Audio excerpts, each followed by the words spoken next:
अस्सलाम वालेकुम। उम्मीद है आप लोग खैरियत से होंगे। अच्छा, एक बड़ा हम क्विक डिस्कस करते हैं कि अमेज़ॉन का बीटा वर्जन का ब्रांड एनालिटिक्स का फ़ीचर है जिसको हम आई कैप कहते हैं शॉर्ट टर्म में। आई कैप जैसा कि आपको स्क्रीन पे नज़र आ रहा है, I for impression, C for click, A for add to cart and P for purchase. अच्छा, ये आपको हमें जो है वो बहुत ज़्यादा यूज़फुल होता है अमेज़ॉन मार्केटिंग फ़नल के लिए। ये एक आपको पूरा डेटा मिलता है इसमें कि आप के इम्प्रेशन कितने आते हैं, ब्रांड का शेयर कितना है, आपके क्लिक कितने आते हैं, ऐड टू कार्ट क्या होता है और परचेज़ क्या है। तो आपको अपनी जो कीवर्ड पे वर्किंग करने में और अपनी लिस्टिंग पे जो वर्किंग करने में बहुत आसानी होती है। हम ये लिंक मैं डिस्क्रिप्शन में दे दूंगा कि आप किस तरह अपने अकाउंट से, जहाँ से आप जिस कंप्यूटर से अपने अकाउंट पे लॉगिन हो, और वहाँ पे ये लिंक आप कॉपी पेस्ट करेंगे और ये आप जैसे ही पेस्ट करेंगे तो आपके पास ये ब्रांड एनालिटिक्स इस तरह ओपन हो जाएगा। ये तमाम जो है वो यहाँ पे चीज़ें दी हुई हैं, आई फनल, आई कैप वगैरह के सर्च फनल इम्प्रेशन क्या है, सर्च फनल क्लिक में क्या है और ऐड टू कार्ट ये चीज़ें क्या हैं, और उसमें जो भी ब्रांड्स के अकाउंट्स हैं या सर्च वॉल्यूम है या जो आपकी रैंकिंग है वो तमाम चीज़ें मेंशन है। अच्छा, इसको हम जो है वो पूरा कॉपी किया है हमने और हम एक एक्सेल शीट में ले गए।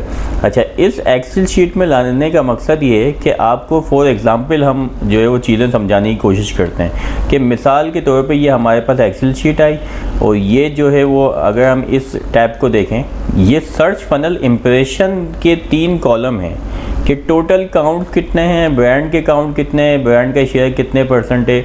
अच्छा, जो क्लिक फनल है वो क्या है, ऐड टू कार्ट क्या है, क्लिक परचेज़ क्या है। अच्छा, मिसाल के तौर पे हम एक कीवर्ड लेते हैं कंफर्टेबल पोस्चर करेक्टर।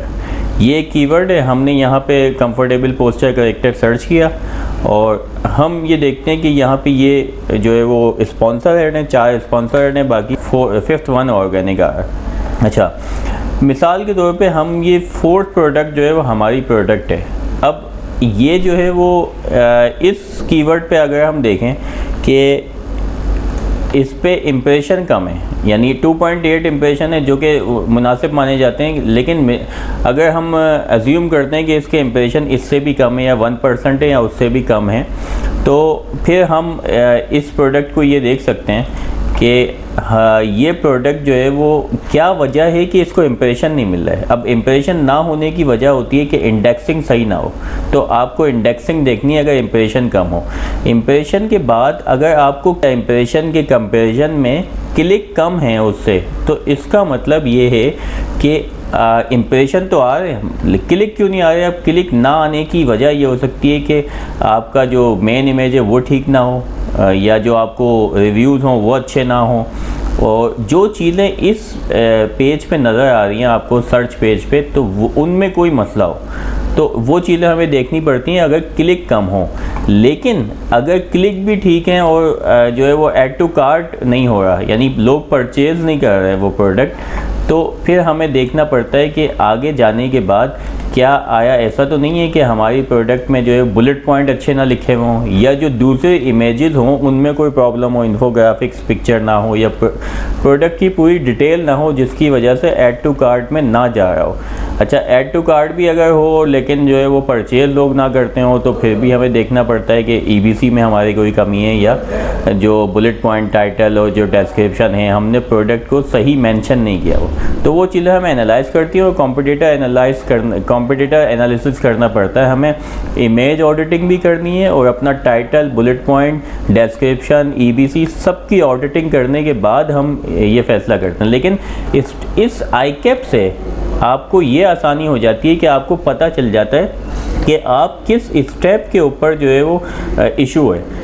मिसाल के तौर पे या हम यहाँ देखें, एक हमने कीवर्ड उठाया और इम्प्रेशन 2.7 है, क्लिक 7.58 है, ऐड टू कार्ट इतना होता है, परचेज़ जो है वो लोग कम करते हैं, यानी ऐड टू कार्ट तक तो लोग सही पहुँचते हैं, ये ग्रेजुअली जो है वो चीज़ें बढ़ती हैं, लेकिन परचेज़ कम करते हैं। तो अब हमें देखना पड़ेगा कि इंटरनल जो हमारे अमेज़ॉन लिस्टिंग में कंटेंट है उसमें क्या इशू है, तो ये चीज़ हमें देखनी पड़ती है। अब अगर हम इसको इस तरह समझने की कोशिश करें कि मिसाल के तौर पे आपके इम्प्रेशन जो है वो ज़्यादा है और आपका जो क्लिक है वो कम है, लेकिन उसके बाद आपका ऐड टू कार्ट जो है वो अच्छा है और उसके बाद आपकी परचेजिंग भी अच्छी है। तो इसका मतलब ये है कि आपके क्लिक में मसला है, यानी इम्प्रेशन के बाद आपको क्लिक नहीं आते। अब क्लिक ना मिलने की वजह क्या हो सकती है? नंबर ऑफ़ रिव्यूज़ या मेन पिक्चर हो सकती है, तो वो हमें देखनी पड़ेगी। अगर इम्प्रेशन कम है हमारे, अगर तो इसका मतलब ये है कि हमारी इंडेक्सिंग में कोई प्रॉब्लम है। अच्छा, अगर जो है वो क्लिक के बाद जो है वो हमारा ऐड टू कार्ट कम है, तो इसका मतलब है कि इंटरनल फीचर कोई कंटेंट है वो ठीक नहीं है। इसी तरह परचेज़ में भी यही चीज़ आती है, तो ये चीज़ें हमें देखनी पड़ती हैं। तो ये एक ओवरव्यू था iCAP का, और इसका लिंक हम दे देंगे। आप अपने अमेज़ॉन सेलर सेंट्रल पे जाएंगे, जहाँ लॉगिन होगा वो ये लिंक डालेंगे और आपको पूरी वो, अगर आपके पास ब्रांड रजिस्ट्री है तो आपके पास ये एक सर्च क्यूरी परफॉर्मेंस जो है वो पूरी ओपन हो जाएगी और आप वहाँ से इसको एनालाइज कर सकते हैं। अभी इसमें जो है वो एक्सपोर्ट का ऑप्शन नहीं आ रहा, लेकिन जो है वो जल्दी अमेज़ॉन इसको ऐड कर देगा। तो उम्मीद है ये चीज़ आपके लिए काम की होगी। बहुत बहुत शुक्रिया। अल्लाह हाफ़िज़।